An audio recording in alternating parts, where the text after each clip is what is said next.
hopes to bring gold back to U.S. hockey. USA Today profiles 10 top American athletes to watch during the Pyeongchang Winter Olympics, which begin February 9. Before Hilary Knight was named to her first Olympic team, those who saw her play hockey caught a glimpse of what would make her one of the greats in the game. Angela Ruggiero, a Hall of Famer and four-time Olympic medalist, remembers Knight as a teenager coming to skate with the Connecticut Polar Bears, Ruggiero's team at the time. "I'm like, who the heck is this kid? She's jumping first in line. She's bigger than everyone at this point, almost as big as me," Ruggiero said of seeing Knight in action in 2005. "She's confident, not cocky. She was very shy but she was confident on the ice, and I was just super impressed with her. She just caught my eye."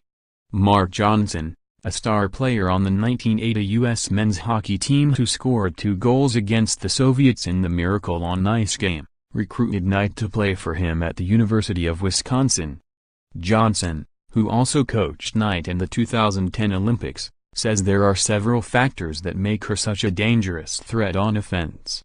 More, Diggins hopes for cross-country breakout moment at Olympics. More, Lowell Bailey not ready to retire yet. His first Olympic medal in biathlon. Her size, her strength and her speed, some of the things she's able to do with the puck, whether it's stick handling and beating somebody one-on-one, taking a quick snapshot and beating the goalie in a tough situation, Johnson said of what separates Knight's game.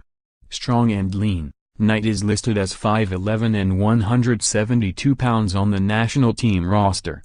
"I know a few times at Wisconsin she'd come down the ice and score on the slap shot. In our game you don't see it a lot," Johnson said in an interview in January. "You see kids take slap shots, but to beat goalies from distances and to beat them at a high-velocity slap shot can be quite intimidating. I think you put all those things together and you get consistently what she brings to the table." Playing for the Badgers, she broke the school record for all-time goals scored during her junior season, a record held by her coach. Knight finished her career in Madison with 143 goals, including 30 game winners. Heading into her third Olympics, Knight has 101 goals and 78 assists in 152 games for the U.S. team, the most points of any current player. In World Championship and Olympic tournaments, she is third in goals scored behind Camille Granato, one of the players she looked up to growing up in Chicago. Knight also wears number 21 like Granato, and Natalie Darwitz. In the last 3 World Championships, Knight, 28, has scored a combined 18 goals to help lead the Americans past rival Canada for gold in all 3 tournaments. And it's the bitter rivalry with Canada that continues to drive Knight and her teammates as they prepare for the Olympics in Pyeongchang. They'll play Canada on February 15 in the preliminary round, and the two countries are expected to meet again a week later with the gold medal on the line. Canada has dominated on the Olympic stage, winning the past 4 golds. The disappointment of losing to Canada twice in the Games resonates with Knight and 5 of her teammates who were in Sochi in 2014 and in Vancouver 4 years earlier. "We came so close last time, we beat ourselves. I think that was the most frustrating thing is when you have a lead and to give it up," Knight said last fall of the 3-2 overtime loss in Sochi. The Americans took a 2-0 lead, but the Canadians tied the score with 55 seconds left in regulation. The most crucial parts of the game, to kind of have it fall through your fingertips, but to also have the opportunity 4 years later to potentially right the wrong, so to speak, with a new group of women on the world stage. It's so exciting. I can't wait. Knight was 8 when the U.S. team won its only Olympic gold in Nagano, where women's hockey made its debut in the Games. She was at a friend's sleepover the night Granato, Ruggiero and their teammates beat Canada, but Knight's mom, Cynthia, made sure she'd be awake to watch. "When I was 5, I'm like, I'm doing this, whether there's women's ice hockey, men's ice hockey, whatever, it was in my future," said Hilary Knight, who comes from a family of skiers. Her cousin, Chip Knight, is a 3-time Olympian in alpine skiing.